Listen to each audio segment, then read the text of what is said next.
Black Friday came and went, and today it's Cyber Monday. There are probably 3 brick and mortar places that are busier than any of them: Rite Aid, CVS, and Walgreens, because it's cold and flu season. Starve a cold, feed a fever, or is it the other way around? My mother said, take a cough drop, and she never knew about this, but it's Dayquil. These are just a few of the over-counter medicines that you can pick up. Always work in conjunction with your pharmacist. And as I was driving Dr. Piper through my old hometown tonight, there was the shingle of a new physician in that town just setting up shop. Great. And I said, boy, it's so nice to know that they're still there. And I remember many times back in the day when I was a kid, yours truly and 5 sisters, the family physician would make his way to the house. That in some cases doesn't happen anymore, but I have such respect for people who make their living in the field of medicine, and we are all so grateful to have them. And I know they're very busy this time of year, but I'm going to help you via Facebook and YouTube tonight to give you the facts on the common cold as opposed to cold and flu, as opposed to allergies, as opposed to sinus infection, and all of the above. So how do you know what you have? Well, it's very difficult, but the common cold is caused by a virus, and there's 250 or some number of viruses that will cause the common cold.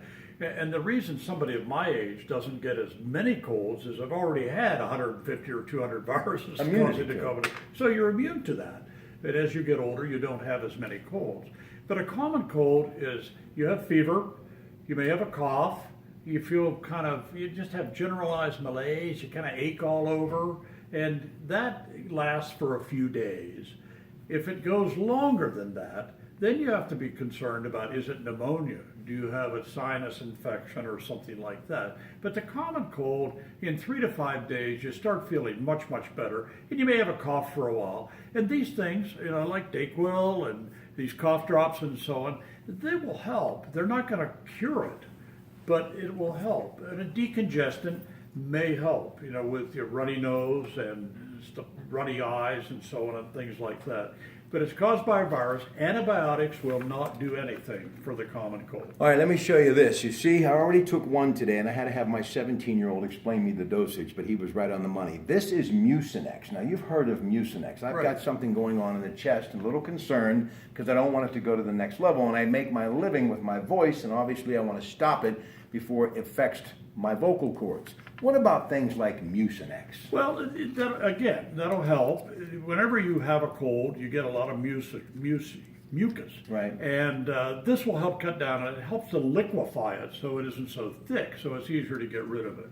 So it can help. It's not going to cure anything, but it can help with the symptoms. So Mother Nature, your body is the best way to fight this stuff off, and it just has to run its course? Yeah, and also you have to get proper rest. If you run yourself down, if you just fight it and say, I'm going to do everything I was doing before and not get enough sleep and do this and do that, you can wear yourself down to be more liable to get something like a sinus infection or pneumonia. 25 years I've known him, and I've actually called people back into the restroom because of him, because they haven't washed their hands. My hands are a little chafed right now. Why? Because I always wash my hands. Is that important? Absolutely, absolutely. If everyone would wash their hands, before they handle food, after they use the bathroom and so on, we would not pass those viruses around so much. And it's kind of interesting. Only about 35% of men wash their hands after using a public restroom.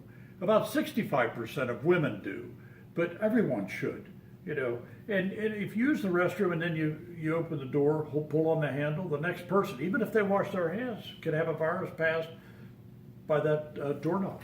Ladies and gentlemen, the great Dr. Gerald Piper, always Monday night at 7 on the Allegheny Health Network program, Medical Frontiers.